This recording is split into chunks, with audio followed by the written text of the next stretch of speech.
Hi friends, ఈ మొక్కలు గనుక మీ ఇంట్లో నాటినట్లయితే ఖచ్చితంగా మీ ఇంట్లో ధనలాభం అనేది వస్తుంది. అంటే లక్ష్మీ కటాక్షం కలుగుతూనే మీకు ధనయోగం అనేది ఏర్పడుతుంది. కాబట్టి ఏ ఏ మొక్కలు నాటడం వల్ల మనకు లక్ష్మీ కటాక్షం కలుగుతుందో తెలుసుకుందాం. తెలుసుకోబోయే ముందు నా చిన్న రిక్వెస్ట్ అండి. ఈ వీడియో మీకు నచ్చినట్లయితే ఖచ్చితంగా లైక్ చేసి సబ్స్క్రైబ్ చేసుకోవడం మర్చిపోకండి. మానవ మనుగడకు అతి ముఖ్యమైన ఆహారం, దుస్తులు, నివాసం వీటితో పాటు ప్రాణవాయువు, ఆక్సిజన్ కూడా ఎంతో అవసరం. ఈ అవసరాలన్నీ దాదాపు మొక్కల నుంచి ప్రత్యక్షంగా లేదా పరోక్షంగా తీరుతున్నాయి. అంతేకాకుండా ఇతరత్ర అనేక రూపాల్లో మొక్కలు మానవునికి అవసరాలకు ఉపయోగపడుతున్నాయి. ప్రతిరోజు మనం తీసుకునే ఆహారం వివిధ రూపాల్లో మొక్కల నుంచి లభిస్తుంది. పచ్చని మొక్కలు మరియు చెట్లు మీ పరిసరాలలో సానుకూలతను మరియు ఆనందాన్ని జోడిస్తాయి. ఇంటి కోసం అనేక వాస్తు మొక్కలు ఉంటాయి. ఇవి గాలిని శుభ్రపరచడమే కాకుండా అద్భుతమైన ప్రయోజనాలు కూడా అందిస్తాయి. అంతేకాదు, మీ ఇంటి చుట్టూ ఉండే చెట్లు కూడా మీ ఇంటి సానుకూలతను పెంచుతాయి. పచ్చని మొక్కలు మరియు చెట్లు మీ పరిసరాలకు సానుకూలతను మరియు అందాన్ని ఇస్తాయి. అయినప్పటికీ వాస్తుశాస్త్రం ప్రకారం గాలిని శుభ్రపరించే మరియు అద్భుతమైన ప్రయోజనాలను అందించే అనేక మొక్కలు ఇంటికి ఉంటాయి. అది కాదు, మీ ఇంటి చుట్టూ ఉన్న చెట్టు కూడా మీ ఇంటి సానుకూలతను పెంచుతాయి. అనేక ప్రతికూలమైన ఫలితాలతో ఆర్థిక ఇబ్బందులతో బాధపడేవారు ఇంట్లో ఈ మొక్కలను పెంచుకుంటే సానుకూల ఫలితాలు వస్తాయి. లక్ష్మీదేవికి అత్యంత ప్రీతికరమైన ఈ మొక్కలతో ఇంటికి శ్రేయస్సు కలుగుతుంది. వాస్తు ప్రకారంగా ప్రతి ఒక్కరు ఇంట్లో ఉండవలసిన మొక్క అపరాజిత మొక్కలను చెబుతున్నారు. అయితే అపరాజిత మొక్కను ఇంట్లో పెట్టడం కోసం వాస్తు నియమాలు పాటించాలంటున్నారు. ఈ మొక్కను ఎక్కడ పడితే అక్కడ పెట్టకూడదు. ఈ మొక్కను ఉత్తరం దిశలో పెడితే మంచి ఫలితాలు వస్తాయి. కానీ పొరపాటున కూడా ఈ మొక్క పశ్చిమ లేదా దక్షిణ దిశలో నాటకూడదు. ఈ అపరిచిత మొక్క అంటే శంకు పూల మొక్క. ఈ శంకు పూల మొక్కలు రెండు రంగుల్లో ఉంటాయి. తెలుపు మరియు నీలం రంగులు శంకు పూల మొక్కలు ఉంటాయి. కాబట్టి నీలం రంగులో ఉండే శంకు పూల మొక్కలను కృష్ణకాంత లేదా విష్ణుకాంత మొక్కలు అని కూడా అంటారు. అపరాజిత మొక్కలు ఇంట్లో పెరిగితే సంపద అలాగే వృద్ధి చెందుతుంది.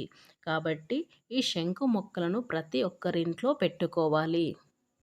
ఇంట్లో అపరాజిత మొక్కలు పెరిగితే ఎన్నో సమస్యల నుండి ఉపశమనం లభిస్తుంది.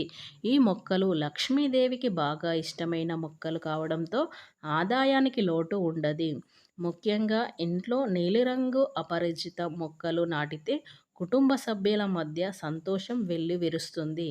కుటుంబ సభ్యుల మేధస్సు, తెలివితేటలు కూడా పెరుగుతాయి. అలాగే తెలుపు రంగు శంకు పూల మొక్కలతో లక్ష్మీ కటాక్షం కలుగుతుంది. ఈ పువ్వులను విష్ణు భగవానుకి సమర్పిస్తే అన్నిటి జయాలే కలుగుతాయి. అలాగే అపరాజిత మొక్కల పూలను శనిదేవునికి సమర్పించడం వల్ల శని దోషాల నుండి విముక్తి కలుగుతుంది. అలాగే తూర్పు దిశ సూర్యుని దిశ. మందారం పువ్వుకి ఉండే ఎరుపు రంగు సూర్యుడిని సూచిస్తుంది. కాబట్టి తూర్పు దిశలో మందారం మొక్కని నాటడం ద్వారా మీరు సౌరశక్తి యొక్క ప్రయోజనం పొందుతారు.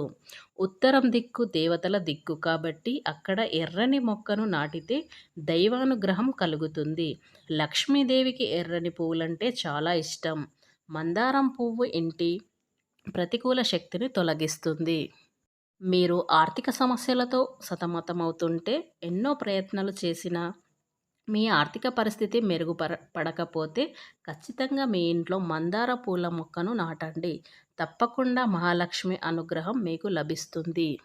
ఈ మందారం పువ్వు అనేక రంగులలో ఉంటుంది. కానీ ఎర్ర మందారం పువ్వు ఆర్థిక సమస్యలను తొలగించడానికి అత్యంత ప్రభావితమైనదిగా చెబుతున్నారు. శుక్రవారం నాడు మీ ఇంటికి దగ్గరలోని మహాలక్ష్మి ఆలయాన్ని దర్శించి ఎర్రటి కుంకుమ పువ్వులు అమ్మవారికి సమర్పించండి. అలాగే వాస్తుశాస్త్రం ప్రకారం కలబంద మొక్కను అదృష్ట మొక్క అని కూడా అంటారు. ఇది ఇంట్లో నాటుకుంటే చాలా శుభప్రదమని చెబుతారు. దీంతో మనిషి జీవితంలో వచ్చే సమస్యలన్నీ తొలగిపోతాయి. కలబంద మొక్కను ఏ దిశలో అయినా నాటవచ్చా? అయితే కలబంద మొక్కను ఇంట్లో నాటేటప్పుడు కొన్ని విషయాలను పైన ప్రత్యేక శ్రద్ధ పెట్టాలి.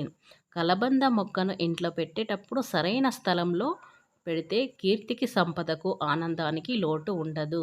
ముక్కోటి దేవతలు మీ ఇంట్లో నివసిస్తారు అంటే ఖచ్చితంగా మీ ఇంట్లో కలబంద మొక్కను పెంచుకోవాలి.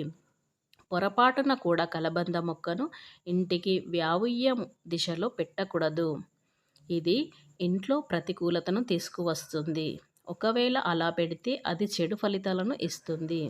మీ జీవితంలో అష్టదరిద్రాలు పోయి అష్టైశ్వర్యాలు కలగాలి అంటే శుక్రవారం రోజున సాయంకాలం పూట కలబంద గుజ్జును లక్ష్మీదేవికి నివేదించాలి.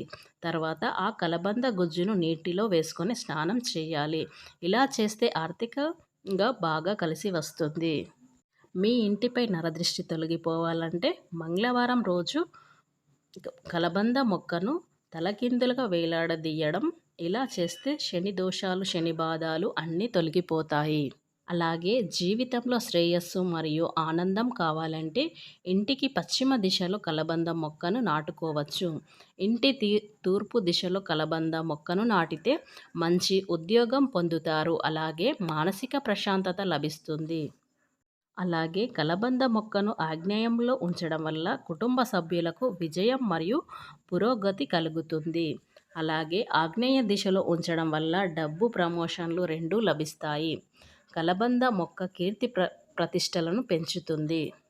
ఇంత విశేషమైన కలబంద మొక్కను ఖచ్చితంగా సరైన దిశలో నాటుకోవచ్చు. అలాగే రావి చెట్టు నుండి విడుదలయ్యే ఆక్సిజన్ అత్యంత ఉపయోగకరమైనదిగా పరిగణిస్తారు. అందుకే ఎండాకాలం ఈ చెట్టు ఎంతో ఆశ్రయంగా నిలుస్తుంది. రావి ఆకు అంటేనే చాలా విశిష్టమైన ఆకు. రావి చెట్టులో విష్ణుమూర్తి నివసిస్తాడు. రావి చెట్టు విశేషాలతో కూడుకున్నది. శాపాలు, దోషాలు, పూర్వజన్మ కర్మలను ఈ రావి చెట్టు తొలగించగలదు. అందుకు మీరు చేయవలసింది రావి చెట్టును పూజించడమే. అంతేకాకుండా మీ ఇంటి చుట్టుపక్కల రావి చెట్టు పెంచడం వల్ల ఇలాంటి దోషాలు కూడా తొలగిపోతాయి. అలాగే రావి చెట్టుకు పూజలు చేయడం వల్ల అనుకున్న కోరికలు నెరవేరుతాయి. ఎంతో పవిత్రమైన ఈ రావి చెట్టును అశ్వత్థ వృక్షం అని కూడా పిలుస్తారు. కాబట్టి ఇంటి ఆవరణలో ఎవరైతే ఇలాంటి చెట్లను నాటుతారో ఖచ్చితంగా ధనవంతులు కావడం అనేది జరుగుతుంది. ప్రస్తుత కాలంలో ప్రపంచం మొత్తం ధనం మీద ఆధారపడి ఉంది. అందువల్ల ప్రజలు నిత్యం డబ్బు సంపాదించడానికి ఎన్నెన్నో ప్రయత్నాలు చేస్తూ ఉంటారు. అయితే ఈ ప్రయత్నాల వల్ల కొందరు తొందరగా ధనవంతులు అవుతారు, మరికొందరు లేటుగా అవుతారు. కాబట్టి కొన్ని అలవాట్ల వల్ల అంటే మన చుట్టూ ఆవరణలో ఇలాంటి మొక్కలు పెంచడం వల్ల లక్ష్మీ కటాక్షం కలుగుతుంది. కాబట్టి ఖచ్చితంగా ఈ మొక్కలు నాటుకోవడం వల్ల మనకు ధనలాభం అనేది పెరుగుతుంది. కాబట్టి ఈ మొక్కలు ఖచ్చితంగా అందరూ నాటుకోవాలి. ఫ్రెండ్స్, ఈ వీడియో మీకు నచ్చినట్లయితే ఖచ్చితంగా లైక్ చేసి సబ్స్క్రైబ్ చేసుకోవడం మర్చిపోకండి.